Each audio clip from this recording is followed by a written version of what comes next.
C'est une initiative qui avait été prise par l'ancienne mandature et que nous perpétuons.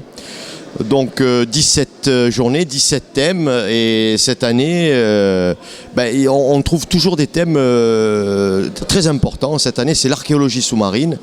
et on sait que ce qu'il y a au fond de la mer, c'est à la fois un gisement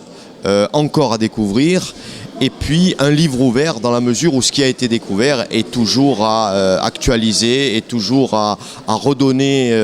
à la connaissance. Et ici aujourd'hui nous accueillons divers spécialistes, soit qui vont nous parler des naufrages qui ont eu lieu sur cette thématique, soit ce que peut nous livrer la lecture des fonds marins, et puis peut-être aussi en particulier dans les Bouches de Bonifacio, puisque entre autres on aura par exemple Franca Cibecchini qui est pour le DRASM, le département d'archéologie sous-marine,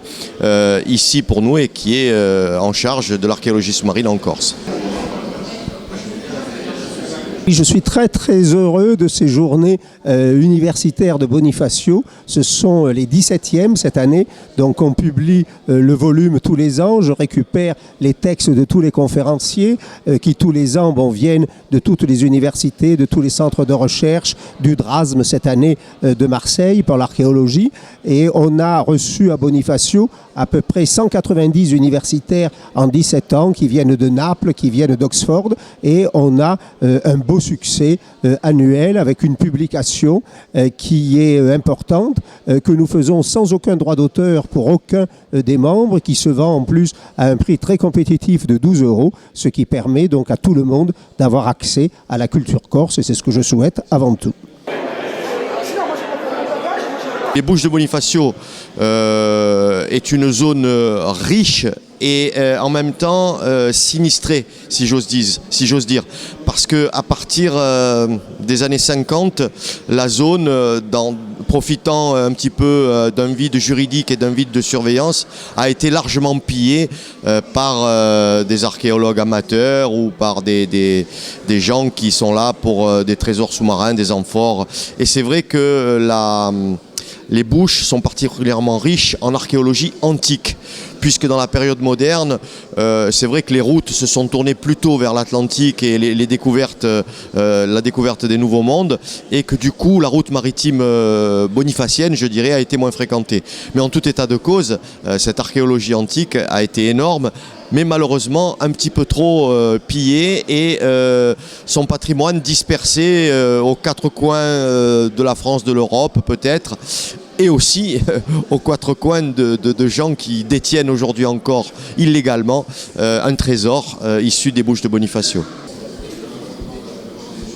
2015, c'est le 160e anniversaire du naufrage de la Sémillante, et donc c'était normal de faire un hommage à tous ces marins français, à tous ces marins corses aussi, qui étaient à bord de la Sémillante, et il y a eu 702 morts sur 702 personnes embarquées sur cette frégate de Napoléon III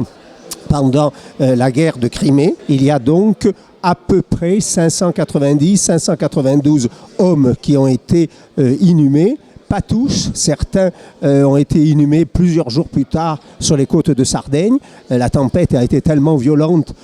qu'on a trouvé des débris humains partout. Et dans les années 1980 encore, on a retrouvé quelques ossements donc, à l'endroit du naufrage de la Sémillante. La responsabilité scientifique, on la doit bien sûr depuis le départ à Michel Verger-Franceschi, qui nous fait bénéficier de son ancrage, bien entendu, dans l'Université de Corse et en Corse en général, et puis au-delà de son autorité de spécialiste d'histoire maritime, qui est une reconnaissance qui va bien au-delà de la France. Donc voilà, c'est sous l'égide du professeur Verger-Franceschi que nous arrivons à fédérer, bien entendu, les meilleurs spécialistes d'histoire maritime pour ce colloque, et ensuite nous en publions les actes avec les éditions Piazzolla.